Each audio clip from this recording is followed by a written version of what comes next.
This is The Beat, a conversation about the Charleston County Sheriff's Office and our community.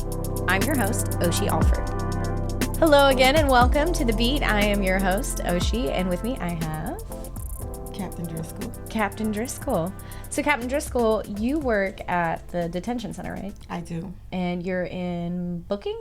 Processing.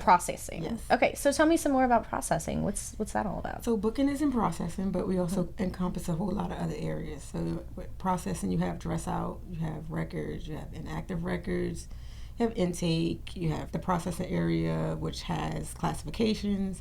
We have ID, PNR, where they get fingerprinted and photographed. We also have a nurse's station. In addition to that, we have transport. Mm-hmm.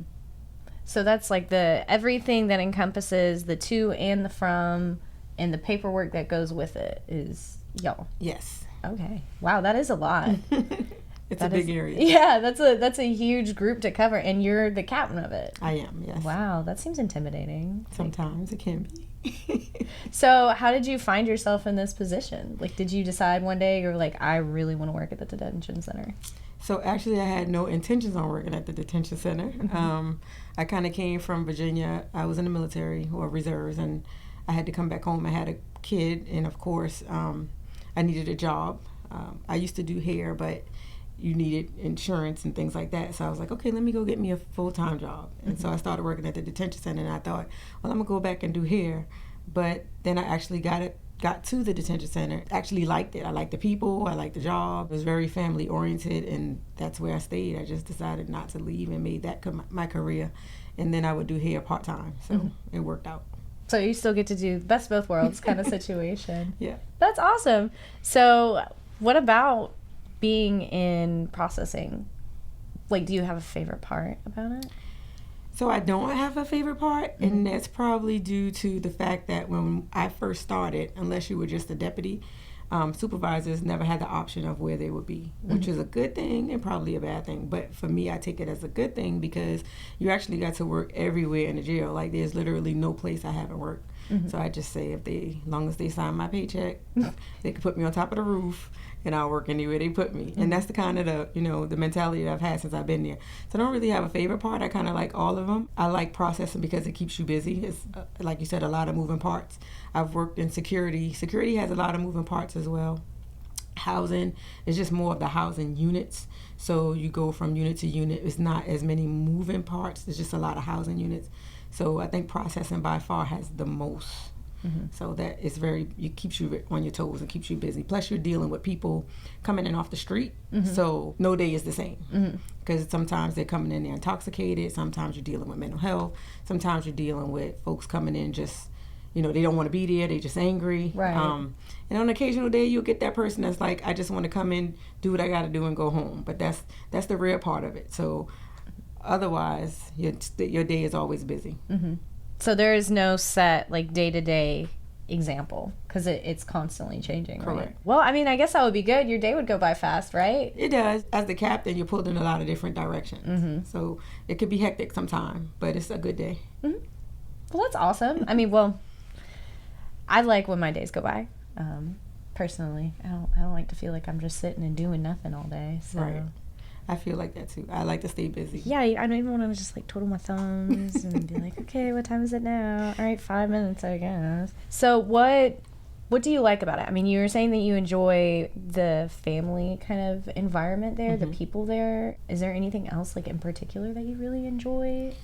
You learn a lot. You learn the different aspects of the court system, the mental health systems, dealing with different professions that encompass the jail. You don't have just a correction facility or jail facility, right? You got to have all these other people involved to help you get through your day. So in order for the day to go by easy, you have to have so many people that's involved with it. So you get to actually learn what it is that other people do. Since I've been there, we have DAODIS programs, we have GED programs. So I get to talk to all of these different folks that share into making residents go back into the community productive residents or placing them where they need to be so that they're not harmful to the community or themselves. So you actually learn a lot. I've learned a tremendous amount of information since I've been working there. Yeah, I can imagine. I mean, you were saying already that the supervisors, you don't even get to pick where you go. They just put you where they need you. Right. So end up being kind of a jack of all trades. You can do pretty much anything in there, right? Yeah, I think at this point in my career, I've worked every position in the jail. Whether it was as an officer, as a sergeant, as a lieutenant, and now as a captain. I don't think there's any place that I haven't worked. And I've been there 21 years. I don't think there's not one spot that I haven't worked in. Wow, 21 years. Mm-hmm. So you're getting kind of close to that, like, retirement point. I am. Do you think you're going to? Or do you want to, like, keep going? I would keep going, but I promised my husband when we got married in 2015 that as long as I was able to retire, then he's never lived outside of South Carolina. Mm-hmm. So I said he could choose a place and we could go. So I think when it's time for retirement, if I do maybe a year or two more than that, that would probably it. Okay. So since you work in the processing division, what would it look like if I came in off the street, probably for drunk and disorderly? That would depend on how intoxicated you are when you came in. Mm-hmm. There are times where we have to literally get the paperwork, make sure that we have the right person and the paperwork is correct and can verify information with the deputy. If you're severely intoxicated, we'll put you in a cell that will allow you to sober up, mm-hmm. right? We'll pat you down and then, take anything you're not supposed to have off you and place you in the cell. If you are coherent to a point where we can go through the entire process, we would still take the same measures as far as patting you down. So that would look like a regular pat search, fully clothed, just making sure you don't have anything in your pockets. And then if you had any prior drug charges, weapon charges, that would require us to strip search you. It's generally done by officers of the same sex as the resident that comes in, and then you will be allowed to sit down until your name is called. If you do not require a strip search, you will be pat searched, and then we use our SOTAR scanner that we have now. It's an x-ray machine similar to what you go through in the airport. Mm-hmm. So it will tell us if you have any contraband on you, and then again you will be seated. Once your name is called, that means that the officer at the desk is ready to process your paperwork into your charges.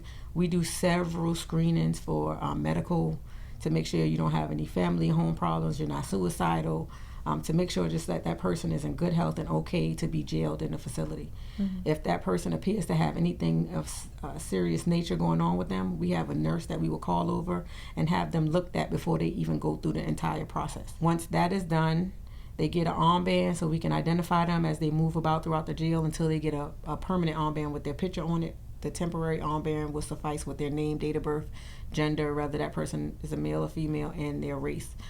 Once they finish that, they go over to the processing area where they'll be fingerprinted, they'll be ID'd, and they'll be given a PIN number to use the phone. They'll see the nurse again if they've already seen the nurse in intake, just to generalize, if they were okay to be in the jail, they'll see the nurse again. If they haven't seen the nurse on that side, they will definitely see the nurse in the processing side. They'll be classified, and that determines where they're allowed to stay in the jail if they stay. But before that, we try to get them to bond hearing. Mm-hmm. Bond hearing also falls under processing, sorry. But that's where the judge will tell them, hey, you can get a personal recognizance bond, we call it PR, or they will be given a surety bond, which means they have to pay money to get out of jail. Mm-hmm. If they get a PR or they pay the money to get out of jail, we will then take them through the releasing process. If they cannot afford the bond, then we will take them to the process of being housed into the facility where classifications has determined that they can go. Mm-hmm. Wow, that is a lot. And that's just like going in. Right. That's not even on the part where like once you're actually in, or then once you leave, that's also processing too? Well, yes, releasing does fall under processing, and that's where if they pay their surety bond or they have a PR bond, they will go through the releasing process. And going through the releasing process means they go through records. Records identify them as who they are, the charges, make sure everything's in the system, clear everything out. Then they'll go through dress out, whatever belongings they came in with that was taken during the search and intake. They'll get all of their belongings back, cell phones, credit cards, wallets, keys, things of that nature. Mm-hmm. And then they're released through a door into the front lobby. Mm-hmm. So if somebody was interested in becoming one of your family members, part of your community at the processing unit or the processing division, what would you say that are some skills and maybe some certifications or anything that they would need in order to be successful with y'all? So generally, to come to processing, you have to have experience from another facility, mm-hmm. or you have to be coming from within the facility. So those are going to be deputies that are probably trained in some manner from either another facility or us. But we ask that the people that come there, our main concern is that you have patience in dealing with all different types of people. And the difference is that once you're already in the back of the jail, most likely we've already given you that calm down or cool down process and intake. So by the time you get to the back of the jail, the officers that have to deal with you or engage with you you're calm. You know, you're more calm than likely, unless you have a mental health situation that you know is uncontrollable. They have to deal with those as well, but it's different. You know, they're not dealing with that initial high, that initial anger. You know, some people have calmed down already. We ask that people coming into process and just basically patience is the key to that position, and attention to detail, because you don't want to put the wrong charge on somebody. I know. Oh, that would be awful. And some of them are very similar. So, have you run into like a twin situation or a family member situation where they said they were somebody they weren't? We get it all the time. Luckily, the jail is very technical savvy, I should say, right? So we have AFIX, which is our fingerprint identifier. So if they've been in jail before and they say they're somebody else, AFIX will tell us who they actually are. Sometimes we can contact SLED, send our fingerprint that we have to them, and they can help us identify who they are. So we run into it a lot, and it's been more times than not that we've been able to identify the people who they are. And most likely they're brothers, cousins. They just close to a person that they know the information. Yeah, enough of that information that they can say, yeah, no, that's totally me. You gonna get caught. They're gonna look you up. I've had that happen. I do dispatch too part-time, so I do the records, and like they'll be like, oh, this is all the information. I'm like, yeah, this is not. Something's not adding up, because it says on here that they're 5'8", and the guy you got is 6'1". Right. So big difference. A little suspicious. Well, is there anything that you want to discuss? I pride our facility because we do the best we can to keep people's loved ones safe and secure. And since I've been there, we've had issues, but I look in comparison to other places, and you know, you never want to pat your back on somebody else's downfall. Right. But I think that we are doing the best we can, and we are really trying to make the facility a better place. We have several accreditations, ACA, we have, we're PREA certified, and all of those agencies, they give us standards. And so we have been meeting those standards, and then is of course above and beyond what the state minimum standards require us to do. So I think that as long as we keep making strides to go forward, we'll keep getting better. It's going to be a learning experience, because people like me are leaving. You're going to have new people that's going to come in, and they're going to take it a step further, and hopefully, you know, just continue to make the jail a better place. That's good. I mean, it's not an easy job that you guys have at all. I can imagine. Thank you so much for coming in. It is very nice speaking with you, learning a little bit more about what's going on in processing and in the jail in general. Because, I mean, I don't know. I don't think many people know what is going on. So I think it's important that we have these conversations. We're able to get to know not only what's going on in the jail, but get to know the people who are making it happen. Right. And we do tours every Friday. So whether you want to do one for employment or whether you just interested in learning about the jail, you know, they can contact Recruiter Reed, and he will set it up for them. That's right. So if you have any questions that we haven't covered, or any topics that you want to talk to or see for yourself, you can check out a tour at the Detention Center by reaching out through Terry Reed. And he's with recruiting, I believe. Yeah, recruiting with Terry Reed. So you don't have to join us unless you want to. Thanks again. This has been The Beat, a conversation about the Charleston County Sheriff's Office and our community. I'm your host, Oshie Alford.